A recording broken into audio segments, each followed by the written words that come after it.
Okay, here we are, leaving Harvey Bay on our trip to Charleville and Bowra Station.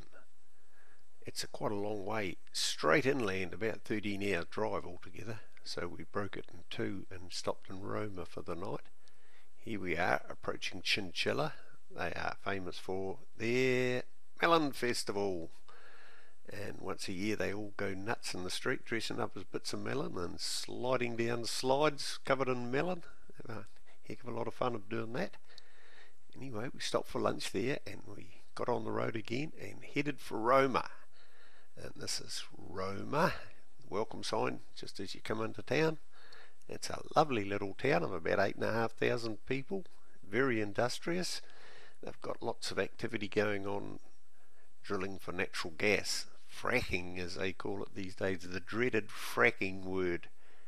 But anyway, we found it a nice place, and we went and had a look around their water reservoir for birds, and we weren't disappointed. The first thing we found the next morning was black-shouldered kite sitting on a stump, sunning himself. His feathers were all fluffed up, and I was able to get quite close to him to get some decent sort of photos, so I took about 80 photos. I guess that's why you're getting subjected to so many different shots of black-shouldered kites. Absolutely wonderful looking bird close up. So I was snapping away like a crazy person. A bit further around the reservoir, we had a nice walking track. We saw this bird, a spiny-cheeked honey-eater. Once again, a bird we'd never seen before. So this was heaven for us, absolute heaven. And the next one is a galah that just happened to have the moon in the sky beside it. So I thought it made a photographic shot.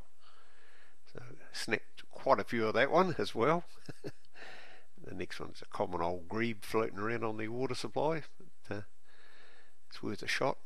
And this one is an iconic Australian scene, a windmill and sunset in the outback.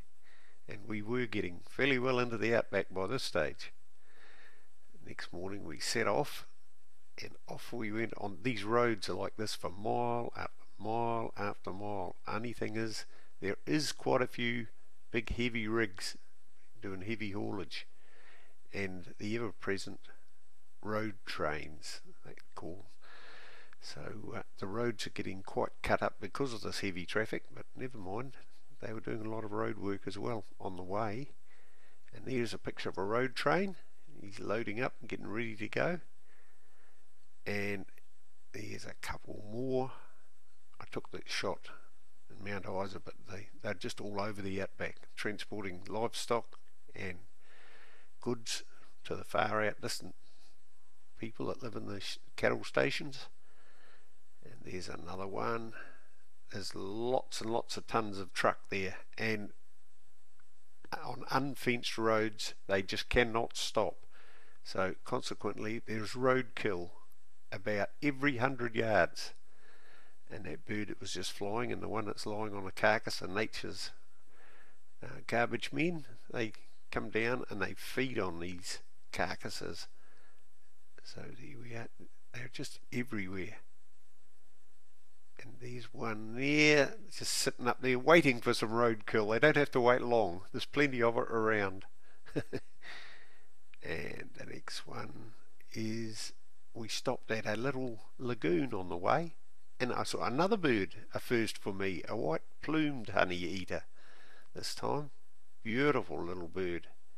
And he was one of just a weed flower on the side of the road that took my fancy. Speaking of the side of the road, wild emus walking along. This was in a little village on the way we passed through. Just walking along the side of the road, we pulled up beside them, and I was taking photos like a crazy person. It looks like they were trying to get into that man's garden and eating his cabbages, if I'm not mistaken.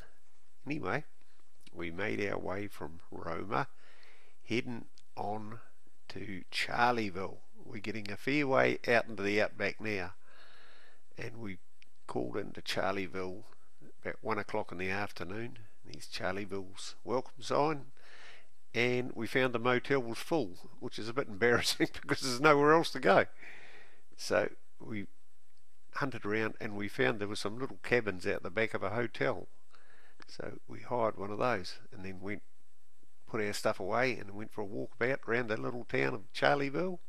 It's 3,500 people, and there's the cenotaph. It's all a bit sad. All the soldiers that died in the World War One, mostly for God, King and country. Probably not the same enthusiasm for dying for God and the King these days, but there you go, they did in those days. Thought it was their patriotic duty, and they paid the ultimate price. Poor men. There is the Charleville Town Hall, not quite a nice building, and the Merway Shire Council, that's the name of the shire they live in. They don't have county councils in Australia, they have shires, and this one is the Hotel Charleville.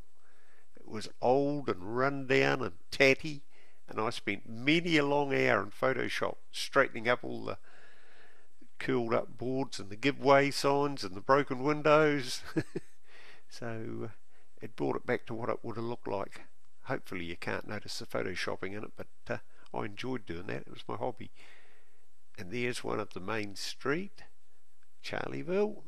It doesn't really look V-shaped like that in the centre of the street. It's just the way that I took 5 photos and stitched them all together into a panorama, the same as I did at the Hotel Corones. This hotel was the height of luxury in 1929 when it was built. It even had its own ballroom, and was a very expensive place to stay in. Beautiful, beautiful architecture. There is the School of Arts in Charleville. It used to be a hotel, I believe, but these days it's dedicated to the School of Arts and students. And there is a picture of some horses on the outside of town that I didn't quite get a really close up of. But anyway, that night, lots to do in Charleville. That night we booked in to see the bilbies. These are funny little creatures. Little like a little rat-like marsupial. And there are some pictures of a bilby. Beautiful. They're endangered, so that they've got a World Wildlife Fund is trying to preserve them. They have fenced off 5 square kilometres in the outback for them to live in without any predators going after them. And there was an interesting little sign. It highlights some graffiti that was left after World War One, 1945. All the buildings painted a big V for victory sign. So it showed that they'd won the war and it was now all over and back to peacetime again. There was a demonstration in a little park there of an episode in 1902 when they were desperate for rain, desperate, and some snake oil salesman came through town and promised he could make it rain if only they'd pay for these cannons, vortex guns they were called. So the council, being really hard up for some rain, they hired him, and his name was Clement Ragg. In the end, he brought his guns to town, he fired them off, and they were a dismal failure. Didn't make it rain at all. The theory had jumped ahead of the science by a long, long way at that time. The theory was the sound waves would coalesce the clouds into water droplets and get them raining, but it never eventuated. So he left town without any success, and there was his original vortex guns that he brought into this little place, little outback town, and they still preserve some in a park there. So the visitors can go and see it and be reminded of the time that the town was in desperate straits. Next, I snapped a few shots of sunset in the outback. There's just nothing like it. I stitched about 5 photos together to get a bit of a panorama of these amazing looking sunset clouds.